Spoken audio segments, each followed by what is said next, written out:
kasih kepada Bapak Uskupan Tuhan yang telah mengizinkan kami mengadakan kegiatan pembelajaran ini di Uskupan ini. Juga secara khusus terima kasih kepada Vivian yang malam hari ini hadir bersama kita dalam sebuah bentuk kepedulian yang sangat besar dari Vivian kepada agen-agen pastoralnya yang selalu berjuang dan berpikir untuk perkembangan dan kemajuan umat. Yang kedua, terima kasih kepada panitia yang telah mempersiapkan segala sesuatu yang baik dan luar biasa. Tentu hari-hari kita, hari-hari pertemuan kita ini akan dipandu oleh panitia, dan saya yakin rekan-rekan sekalian akan dengan senang hati mau bekerjasama dengan panitia dan kesuksesan kegiatan kita di sini. Terima kasih yang terakhir kepada kita semua yang telah meluangkan waktu dengan sukacita mau berkumpul kembali di sini untuk belajar bersama setelah 3 tahun kita berpisah sejenak, bukan karena maunya kita, tetapi karena maunya Tuhan. Akhirnya kita bisa kembali bertemu. Syukur pada Tuhan untuk anugerah rahmat dan berkatnya yang berlimpah ini. Semoga pertemuan kita ini menjadi pertemuan yang berahmat, pertama buat diri kita sendiri, dan pada akhirnya atas rahmat Tuhan pula kita mampu memberikan kepada umat yang menantikan usaha perjuangan dan pelayanan kita. Terima kasih sekalian, terima kasih semua perhatian dan selamat.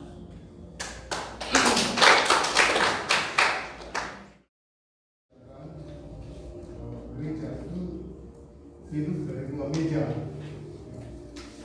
Meja sabda yang diambil itu lalu dilakukan isi. Dan dari 2 sumber ini yang jatuh waktu Yesus mati misalnya pada Jumat itu, pada hari Jumat, katanya di lambungnya ditikam dengan tombak, keluarlah air darah, dan Yesus menembuskan roh. 3 unsur ini membentuk gereja. Jadi gereja itu lahir dari air, hasil dari pewartaan. Jadi air itu simbol sabda yang jatuh dari Yesus yang tergantung di salib dipertikam. Lalu yang berikutnya darah. Dan darah itu simbol sakramen puncaknya pada Ekaristi. Lalu pada saat itu Yesus menguruskan rohnya. Roh inilah yang membentuk gereja. Gereja itu sakramen Roh Kudus ya. Baik, itu. Jadi gereja ini hidup dari 2 sumber. Gereja yang hidup dari Ekaristi itu disebut juga tradisi. Itu saya terima dari sana. Itu tradisi. Maka gereja Katolik yang Ekaristi berarti cenderung itu, kalau pegang pada itu, maka dia cocok dengan satu ungkapan yang kita bisa doa, seperti pada permulaan, sekarang, selalu, dan sepanjang segala masa yang sama. Jadi dengan ini untuk mengingatkan kepada kita bahwa gereja itu dibuat pintar sebenarnya dari kitab suci. Maka betapa kitab suci itu betul punya peranan yang harus. Ini delegatus tua. Jadi sejak awal sudah bersama gereja ini. Tapi menjadi pertanyaannya, bagaimana pengaruh daripada delegatus kitab suci ini ke dalam umat Katolik yang harus malas baca kitab suci? Lalu bagaimana pembaharuan gereja dari Center Reformata itu bisa terjadi.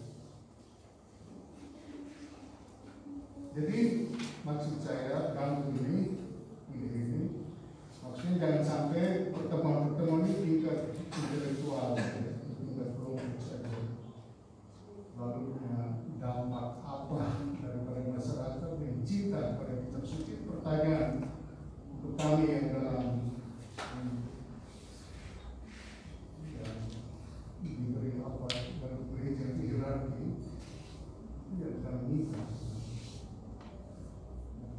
Jadi maksud saya begini, bagaimana membuat kitab suci itu gampang dibaca oleh masyarakat sederhana, dan bagaimana mengilhami dia,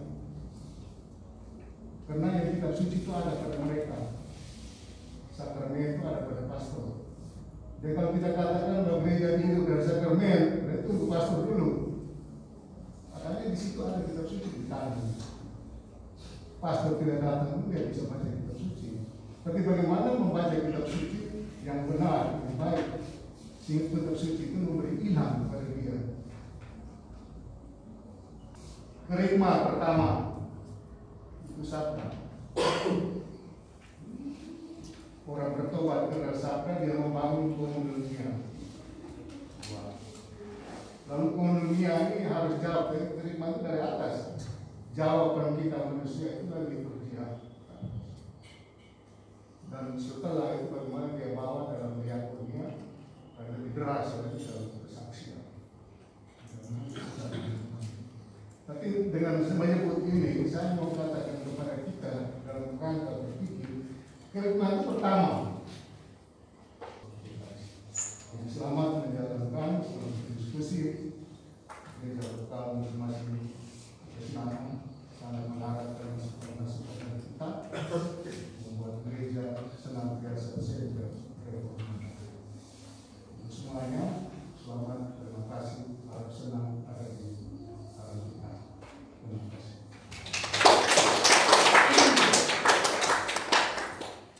Dan paroki sangat antusias menyambut kegiatan ini. Lalu kendala satu dua paroki tidak bisa libatkan diri karena kendala jaringan tidak ada, lalu juga susah untuk akses internet, ada yang juga katanya loading lama, dan ini menjadi kendala.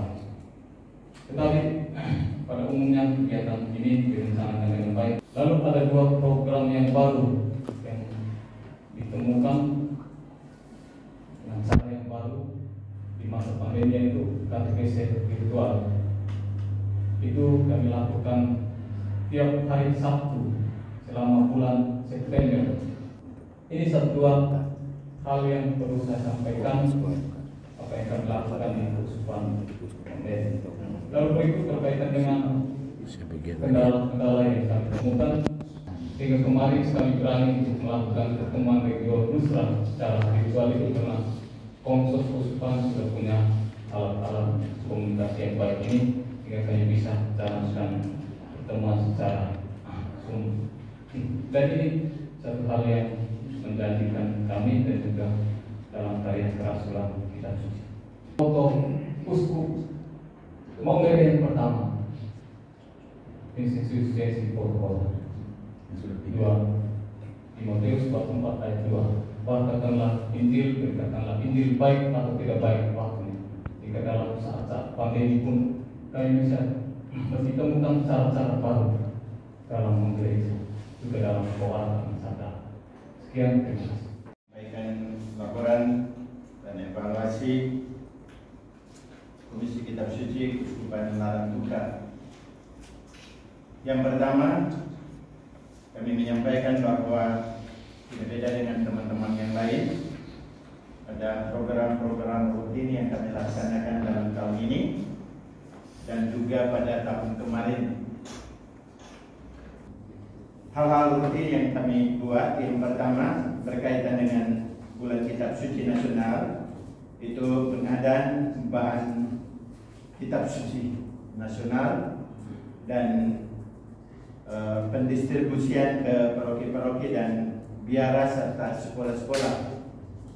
Dan program rutin yang berikut itu menyangkut menyediakan pesan teks kitab suci pada aksi kuasa pembangunan. Dan dalam tahun-tahun COVID ini, pengerjaan bahan APP itu sesungguhnya itu menjadi urusan imam-imam muda, tetapi di masa COVID ini tidak dilakukan oleh imam muda, dilakukan oleh tim dari sekretariat pastoral Sekpas. Dan kami selain menyiapkan pesan teks dan juga terlibat dalam pengerjaan bahan APP, belajar dari teman-teman lain dari Komisi Kitab Suci. Sekian penyampaian kami, terima kasih atas perhatian. Benar, saya juga baru terima tugas ini kurang lebih setahun lalu, jadi hampir belum setahun, masih baru sekali. Ini pertama kali saya ada di sini bersama teman-teman yang lain. Saya biasa dipanggil Pater V. Maka, Pater V. Ya. Okay. Ada beberapa program kegiatan yang dibuat. Jadi saya juga laporkan apa yang saya tidak buat, karena dibuat oleh teman-teman yang lain yang sudah biasa dibuat di November. Satu program yang boleh disebut program unggulan itu hampir kurang lebih 10 tahun terakhir sejak Pater Ito, kami cetak satu barang sederhana namanya Gebrak. Itu gerakan baca dan renungan Alkitab. Jadi sederhana sekali saya kira, karena isinya itu daftar bacaan kitab suci harian, tapi dengan sedikit panduan tentang doa pembuka, bacaan, ajakan untuk hening, merenung, macam itu. Jadi yang masih jadi PR besar adalah bagaimana sosialisasikan itu kepada umat, untuk jadikan ini sebagai kebiasaan. Ini tidak dimaksudkan untuk jadi saingan untuk kalender-kalender yang ada. Orang kan bisa pakai saja kalender. Tapi sebetulnya barang sederhana ini hanya menjadi pintu masuk untuk memperkenalkan kepada umat dan mengajak umat untuk lebih antusias membaca kitab suci. Kelompok Oda, orang dengan HIV, kebanyakan mayoritas mama-mama yang doa rosario rajin. Mereka untuk sharing itu susah sekali. Jadi untuk bagikan pengalaman itu susah. Saya kaget tahun kemarin ketika tiba di sini. Mereka macam jadi cerewet semua, bisa omong dengan bebas. Jadi saya begitu yakin bahwa kalau kita mulai dengan kelompok-kelompok kecil macam ini dan rutin dibuat, itu pasti jalan, pasti ada buahnya. Dan kegiatan-kegiatan ini, dua kegiatan ini biasanya melibatkan frater-frater. Jadi Pater John dalam kuliah teologi kontekstual, dia punya satu kelompok, dia namakan kelompok terjun. Jadi kelompok terjun itu di teologi yang libatkan frater-frater untuk bergabung studi selama 3 bulan dengan kelompok-kelompok margin, kelompok-kelompok pinggiran. Itu porter di pelabuhan, rutan di penjara dengan Oda, dengan mereka yang masak di rumah sakit, macam-macam kelompok. Kelompok ini hanya dibentuknya itu karena umat sendiri punya inisiatif, dimulai dengan saya katakanlah mau buat retret, tapi retretnya 3 hari, tapi Bible Camp saja. Bible Camp itu kegiatan Sabtu sore sampai sekarang berjalan terus sampai dengan Minggu sore, jadi 1 hari. Di dalam itu kita programnya itu adalah kita kumpulkan umat maksimal 20 supaya kuatkan mereka itu. Kemudian malam itu, sepanjang malam itu mereka adorasi sendiri di depan sakramen itu. Kadang-kadang saya terima pengakuan di tengah malam, tidak apa-apa. Kemudian besoknya kita tutup dengan sakramen itu ditutup, kemudian doa pagi ditutup, kemudian dengan penguatan lagi dan misa penutup. Sederhana saja. Itu setiap hari itu baca kitab suci. Saya biasanya tekun 4.30 itu kirim. Itu supaya mereka bangun pagi lihat itu pertamanya. Sebelum lihat berita kematian, berita duka dan apa, baca itu dulu. Ya, sehingga 4:30 selalu dengan kiriman itu kitab sucinya dengan renungan yang singkat, tidak usah panjang-panjang. Kemudian yang kedua, pada setiap hari dibuat pada jam sore 4 atau jam 5 itu kirim satu teks ayat itu untuk mereka baca singkat yang inspiratif. Sehingga kalau kita buat 365 hari, 365 ayat mereka baca yang inspiratif untuk mereka. Lalu setiap hari Kamis saya kirim juga ibadat sabda untuk mereka. Karena saya pikir orang mau doa, tetapi mereka bilang panduan di mana? Saya ambil dengan kerjasama dengan liturgi. Hanya kesulitan adalah kita mesti punya banyak waktu. Tapi saya pikir, saya bilang, kamu yang jadi misionaris Allah, kamu yang kemudian pergi, makin melebar lagi kamu, maka ditata mereka ini dan supaya kita membuka yang lain. Mungkin baik kita minta teman-teman kita di Lipan ini untuk coba membuat sebuah survei tentang minat membaca kitab suci. Kemudian yang kedua, minat ini berkaitan dengan kemudian media sosial ini jagonya siapa-siapa. Sehingga kemudian dengan data-data ini kita bisa membuat kita semakin bersemangat atau membuat kita bisa mencari cara lain.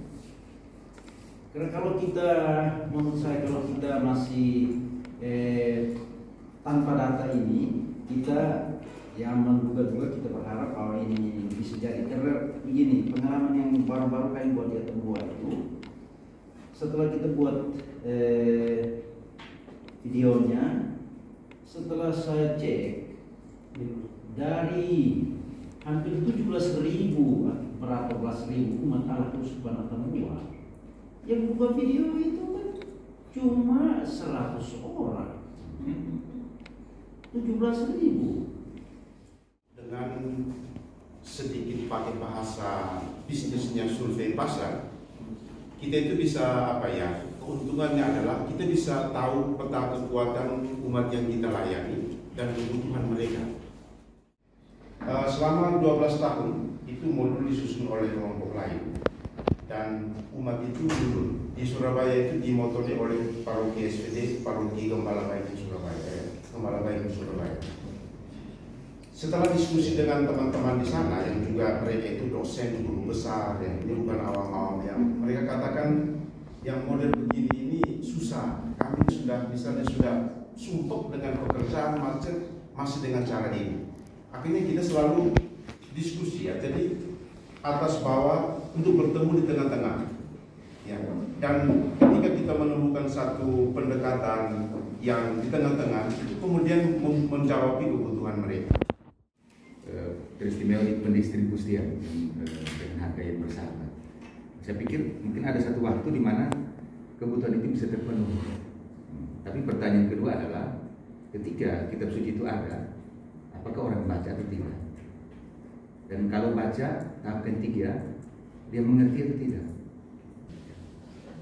Dan tentu saja pendekatan untuk tiga kelompok ini beda-beda. Dan itu untuk sampai ke sana tentu kita butuh semacam survei, dan kalau boleh ini diajukan sebagai program bersama, program Delkit Nusa Tenggara, Delkit Nusra. Jadi survei bersama untuk melihat sejauh mana kebutuhan umat.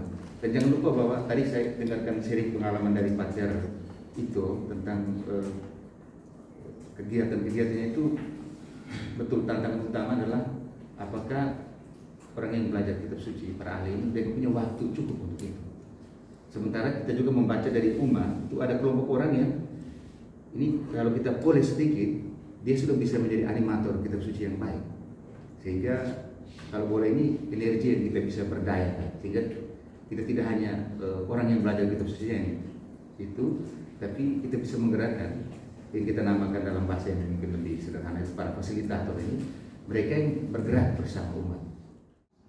Dalam evaluasi mengatakan bahwa bagaimana kita tidak hanya mudah sekolah tapi belajar kitab suci yang lebih serius. Maka kami buat kursus kitab suci yang per periode 3 tahun itu terlaksana dari 2005 sampai 2019 karena pandemi lalu berhenti. Satu hal tadi yang menarik yang di-sharingkan oleh ya, dan juga mungkin yang lain, bahwa membuat satu komunitas yang baru itu mungkin mudah, tapi merawat itu tidak gampang. sebelum tahun 2001 sudah mulai punya kelompok-kelompok semacam Rabu Kitab Suci, kelompok-kelompok yang mendalami khusus setiap bulan itu bertemu untuk beberapa paroki, kemudian mendalami teks hari Minggu. Kemudian pulang mereka mencoba untuk mendalami kembali di paroki masing-masing. Itu berjalan. Lalu sesudah itu berganti yang sekarang ini yang namanya SIKOM, sharing kitab suci untuk orang muda dan untuk juga orang dewasa itu terlaksana di katedral. Itu jadi berubah-ubah, memang tidak mudah. Termasuk kami merawat kursus kitab suci yang sudah berjalan dari 2005 sampai 2019 kemarin itu tidak mudah. Itu berawal dari hanya dana Rp200.000 tahun itu sampai bisa membuat 2 kelas yang cukup besar, kursus kitab suci 2 kelas yang muridnya bisa sekitar 130-an dan ada salah satu siswanya itu profesor. Saya lebih cenderung kita lebih minta paroki-paroki karena umat ada di paroki. Saya beri contoh beberapa bulan lalu saya diminta oleh satu paroki untuk menyiapkan anak sambut baru dan orang tuanya juga khusus pernikahan. Dan dia melihat ini sebagai peluang untuk memberi pembinaan kita dan juga animasi kitab suci. Mungkin kita sedikit kerjasama dengan paroki, karena yang ada umat di paroki. Jadi dari komisi ini hanya punya bahan, tapi kita tidak punya kelompok yang menjadi sasaran utama. Yang ada di paroki, semua kita boleh berjuang, tapi yang ada umat di paroki. Kalian mengambil alih dan kita harus punya modul. Misalnya untuk komuni pertama, kita harus punya modul standar, lalu untuk khusus nikah, sehingga itu sangat membantu paroki. Kitab suci sangat-sangat memberi inspirasi untuk kami. Tapi saya tadi sempat tanya juga sama Ibu Regina, apakah memang kerasulan kitab suci kita itu target sasaran utamanya lebih kepada kaum muda dan orang dewasa, sementara untuk anak-anak bagaimana? Saya bertanya ini mungkin karena saya masih punya anak kecil dan saya berharap anak-anak saya bisa punya kecintaan terhadap kitab suci lebih baik daripada ketika saya masih anak-anak. Karena kalau misalnya hanya pada saat pembekalan saat komuni pertama, mungkin sesudah komuninya malah lupa gitu apa yang dia pelajari.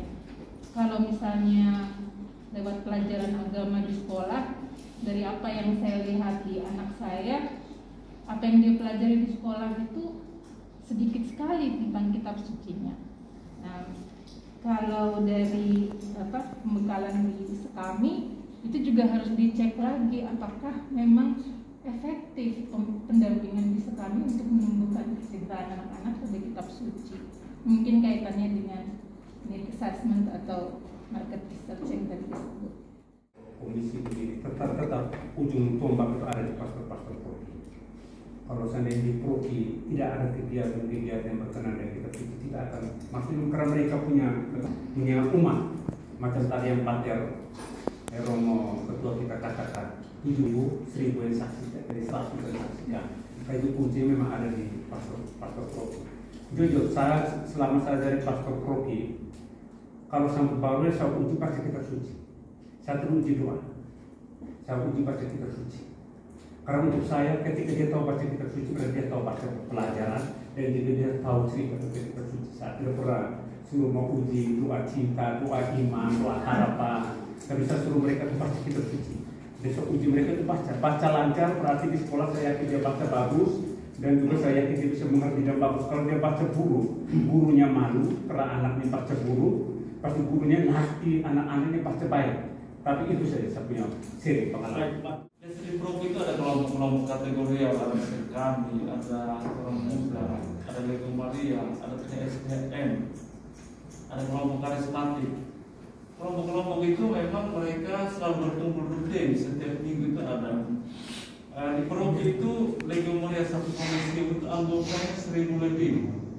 Tentu di situ saya juga membimbing mereka sebagai pemimpin untuk mereka. saya wajibkan di sistemnya itu tidak ada baca kitab suci di awal pertemuan Presidium tiap minggu. Saya wajibkan tiap kali rapat Presidium mingguan itu diawali dengan baca kitab suci. Kita mulai dari yang kecil. Yang kamu baca dulu tidak mengerti, nanti baru tanya kepada romo-romo dan lain-lain. Juga anak sekami sering berkumpul di pro untuk kegiatan sekami, selalu diawali dengan kitab suci. THM itu mereka berkumpul setiap minggu dan selalu ada kitab sucinya. Selalu walaupun hanya membaca, apalagi kalau membaca yang teliti, dapat lagi pergi bisa berbagi lagi dengan mereka. Kalau kita bicara kitab suci itu dekat sekali dengan tema ekumen. Kalau kita bicara kitab suci, kita tidak hanya berguna dengan kita sebagai sesama orang Katolik. Saya ingat dosen bahasa Ibrani saya itu pendeta Protestan, dan dia mengajar kami, saya lihat dia sangat Katolik. Ya. Dalam konteks kita di Nusra, saya kira ada konteks tempat misalnya di Kupang yang bertetangga dengan orang-orang Kristen Protestan. Menurut saya tidak kembali kalau forum-forum macam ini kita juga undang pendeta atau siapapun yang punya pengetahuan yang baik untuk kitab suci untuk sharing. Saya semasa kecil saya dengar cerita kitab suci itu dari tetangga saya yang Protestan. Dia tahu dari mana ini kayaknya Hamil. Dari cerita itu seolah-olah macam film bersaing dengan Wiro Sableng. Nah, tapi memang ternyata itu hal yang positif pada orang-orang saudara-saudara Protestan. Jadi kalau kita bertetangga gereja Katolik bertetangga dengan gereja Protestan, kalau mereka punya kelompok sekaminya versi Protestannya bagus, apakah kemarin itu kita titipkan anak-anak sana misalnya? Itu kan jadi itu pertanyaan untuk kita. Menurut saya tidak. Ya. Dan kalau bicara tentang kitab suci, itu berarti kita mesti terbuka kepada itu yang baik. Terima kasih. Baik, kita tangan untuk Pak Fendi. Kita semua, waktu kita sudah 10. Untuk mengakhiri ini saya memberikan satu kesimpulan. Dalam surat apostolik Paus Fransiskus Paus kita sekarang dalam bentuk motu proprio apa tulis ada kata kutipan kitab suci yang paling pertama yang membuka tulisannya, lalu dia membuka pikiran mereka sehingga mereka mengerti kitab suci.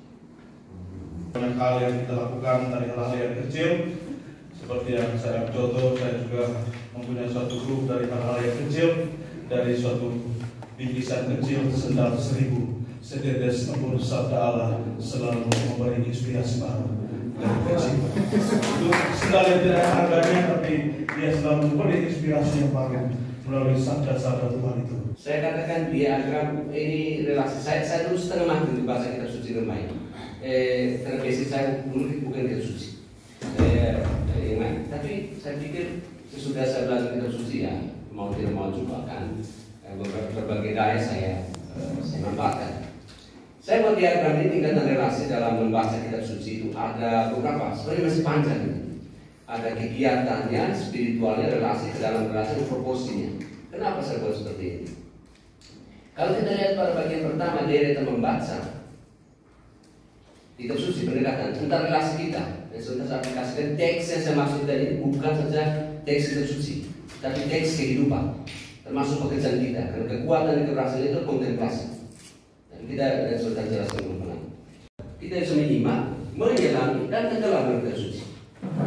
Ada yang pertama membaca saja, seperti yang tadi teman-teman katakan, membaca dia tidak mengerti. Ya, 1-2 poin bisa. Dengan proporsi pengertian 80% itu 20% insight. Ya. Dia punya sendiri dan 20% itu kitab suci. Itu kalau saya bayangkan, kalau ada satu orang hebat di sini, dia datang dan lalu-lalu seperti biasa, dia tidak merasa bahwa ini orang hebat. Sampai dia datang dulu dan mendengar, gitu ya. Itu pertama. Yang kedua, kita lihat orang yang menyimak, dia baca dan ada yang menarik ini. Oh ya, atau itu yang tanya, wah ini orang mana kita sulit. Oh ya, bagus ini.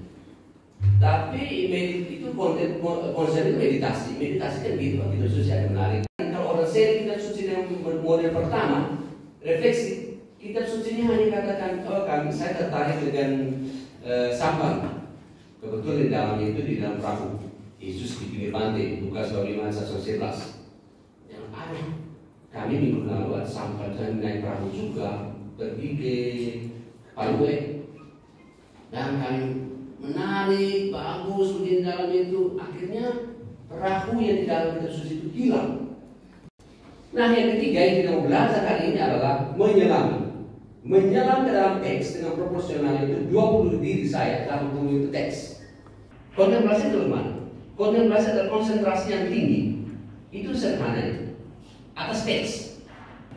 Kontemplasi saya definisikan sederhana dengan konsentrasi yang tinggi. Dan efeknya adalah karena dia punya pengetahuan 80% tentang itu, 5 tahun kemudian maksudnya kontemplasi. Sehingga kontemplasi itu ibaratnya juga gini. Kita makan dan kita begitu menikmati makan.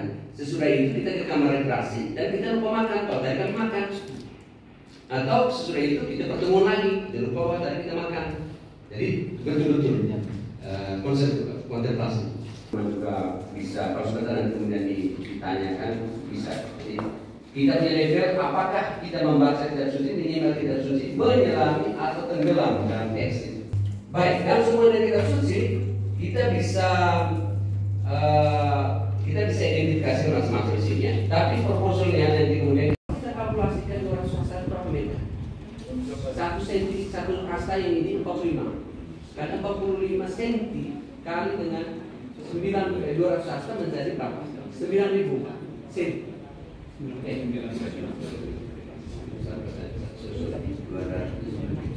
Ya, 90 meter, 9.000 cm menjadi 90 meter.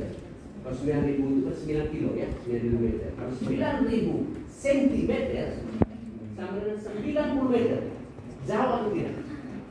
Tidak jauh. Tidak jauh. Ya, tidak jauh. Asal itu komprehensif ini. Tidak jauh.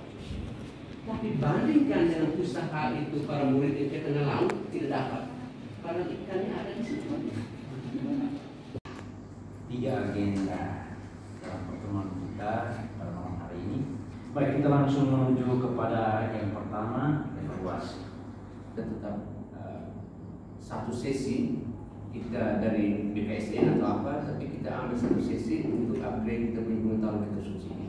Karena kadang-kadang menurut saya kita hanya fokus ke BKSDN, tapi pertemuan kita tidak punya input yang lain. Jadi mungkin ke depan entah dari tuan rumah merasa mana yang bisa ditampilkan, kita juga bisa.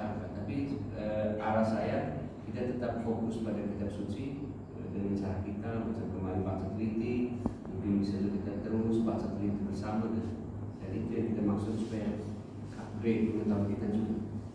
Pertemuan tahunan itu kita fokus kepada BKSN. Sedangkan pertemuan 3 tahunan itu selalu ada kita studi semacam ada tambahan materi khusus untuk kita pembelajaran tentang. Karena ya kebiasaan kita menghabiskan waktu terlalu lama untuk diskusi hal yang tidak perlu. BKSN koreksi kata, koreksi huruf, menurut saya itu tidak perlu terjadi. Ya, sisi yang sekarang kita sudah buat itu bahwa ada keuskupan yang menyiapkan materi itu. Saya setuju bahwa dikirim lebih dulu kita pelajari, sehingga kita tidak menghabiskan banyak waktu hanya berdiskusi tentang kata dan kalimat itu. Yang penting bahwa temanya apa, tujuannya apa, lalu gagasan pokoknya, oke, itu kita kembalikan ke keuskupan masing-masing. Nanti itu akan dikembangkan lagi. Pertemuan ini kan mahal ya. Biaya perjalanan kita sudah mahal, lalu biaya panitia apa semua. Jadi mungkin bagus setiap kali kita bertemu kita update, ada peningkatan. Ya. Saya tadi sempat tanya kegiatan-kegiatan kita kan dari LB itu kan selalu ada dana untuk keuskupan ya, pertemuan regio itu. Regio jangan terlalu terbebani dengan soal anggaran itu karena LBI itu siap membackup kita. Yang penting bahwa kita membuat proposal itu baik pada tingkat keuskupan maupun pada tingkat region. Soal evaluasi ke laporan masing-masing jalan keuskupan. Seperti kemarin itu singkat dan saya pikir itu yang lebih cepat karena laporan kita mau diikuti oleh keuskupan lain juga tidak mungkin karena sudah di pertengahan waktu. Sudah di bulan 4 sementara pasti di masing-masing kita sudah punya program masing-masing. Prosesnya cukup bagus.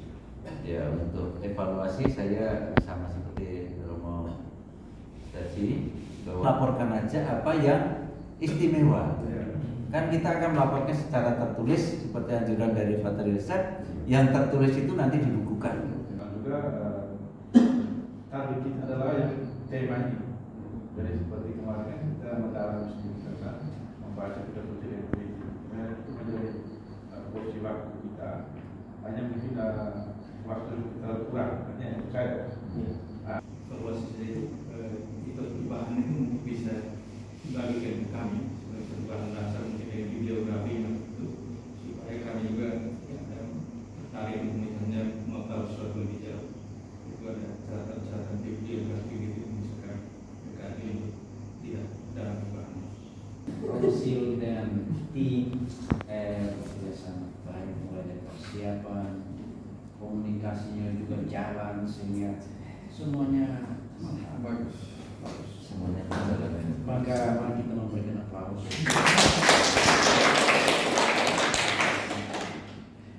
Kami pernah di Atambua, coba uskup sendiri apa, selalu di sini. Ya mungkin ini kita pertimbangkan untuk uskupan lain. Kalau boleh pimpinan supaya kita juga ada rasa semangat ya. Nah, kita ini didukung oleh pimpinan uskup. Jadi itu satu poin yang bagus. Banyak terima kasih atas apresiasi buat kami dan saya merasa bahwa semuanya ini berjalan karena tim kerja yang baik ya. Teman situasi itu siap pasang badan untuk mensukseskan pertemuan dan acara kita ini dan menyangkut ini juga dukungan Bapak Uskup dan petinggi gereja di sini juga sangat baik untuk kami dan saya rasa bahwa spiritualitas kehadiran itu jauh lebih penting daripada kata-kata saja ya. Apa merasa semangat karena bahwa ternyata Konsil membangun sebuah relasi yang sangat baik dengan teman-teman yang lain untuk kegiatan ini. Lintas komisi katakanlah seperti itu. Dan ini biasanya jarang terjadi di tempat lain.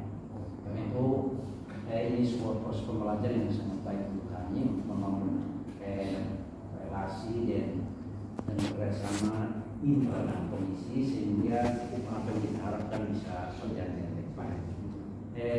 Karena itu kami menitipkan limpah terima kasih dari lubuk hati yang paling dalam rekan-rekan yang tidak sempat hadir bersama kita malam hari ini di sini, tetapi sudah membantu dengan kerja keras dan ketulusan keikhlasan sehingga semuanya berjalan dengan sangat baik.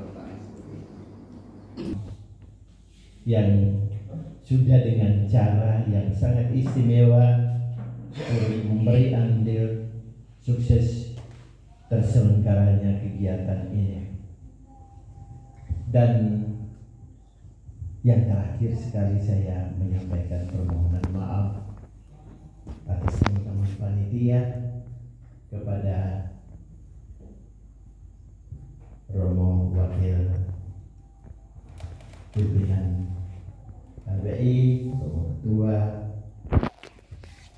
Delegatus Regio Isra, para Delkit,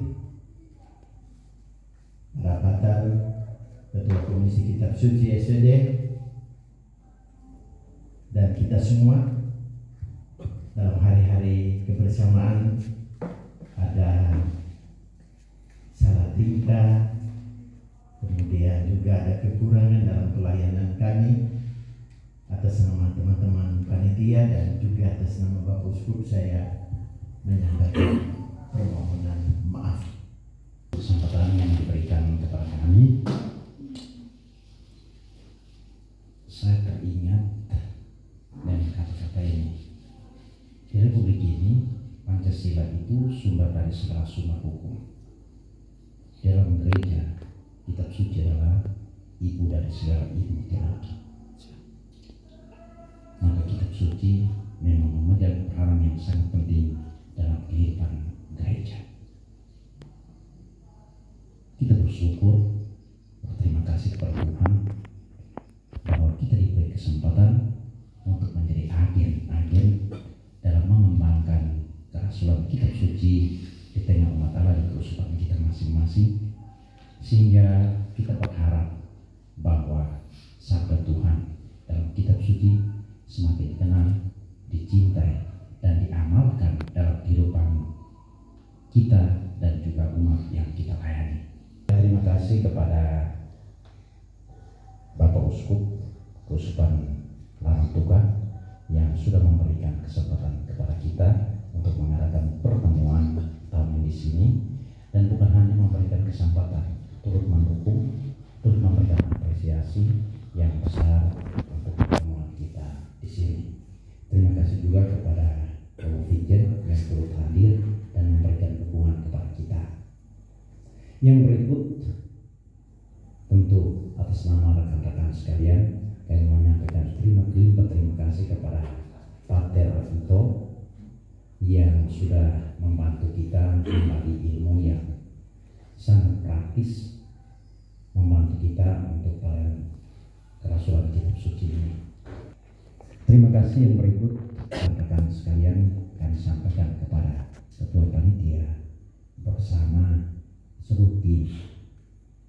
Luar biasa seluruh persiapan ini, semuanya berjalan lancar, karena kami melihat bahwa ini bukan hanya menjadi tanggung jawab Komisi Kitab Suci, tetapi ada kerjasama antara komisi dalam keuskupan ini sehingga semuanya berjalan dengan baik.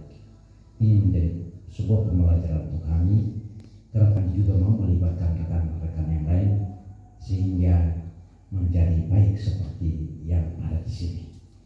Sekali lagi terima kasih untuk panitia.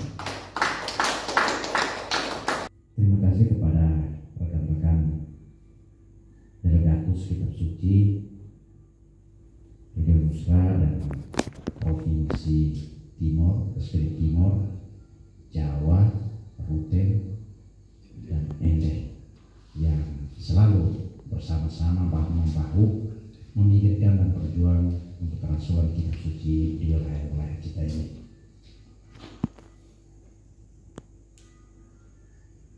Dan yang terakhir, ucapan minta maaf dari lubuk hati yang paling dalam atas nama rekan-rekan, kami mengucapkan atau meminta maaf bila dalam kebersamaan ini ada tingkah laku yang tidak laku dari kami sehingga kurang menyenangkan panitia atau merepotkan panitia. Maafkan kami. Inilah kita, inilah kami. Kalau bukan kita, mau siapa lagi? Jadi walaupun terbatas, kita tetap bersama-sama, kita pelajari kekurangan yang ada. Hasil pertemuan tadi, kita memutuskan bahwa tahun depan itu kita akan melaksanakan kegiatan kita di Kupang. Menutup pertemuan delegatus kitab suci menutup 2022. Terima kasih untuk semuanya. Mohon maaf, sampai jumpa di lain kesempatan.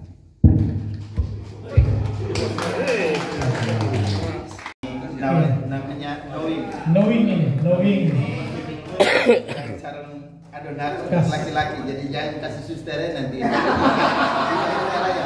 Itu hanya untuk karena itu laki-laki perempuan. Perempuan itu namanya kuate. Dan kalau kasih perempuan bagaimana? Dia punya fungsinya bisa berbahaya. Dan ini bahaya tuh suster. Gatal, pertama itu pasti akan gatal. Pakai waktu tidur.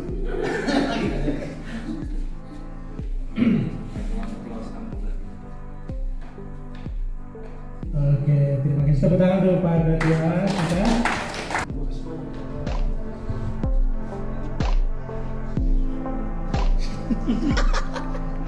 Jangan kasih suster.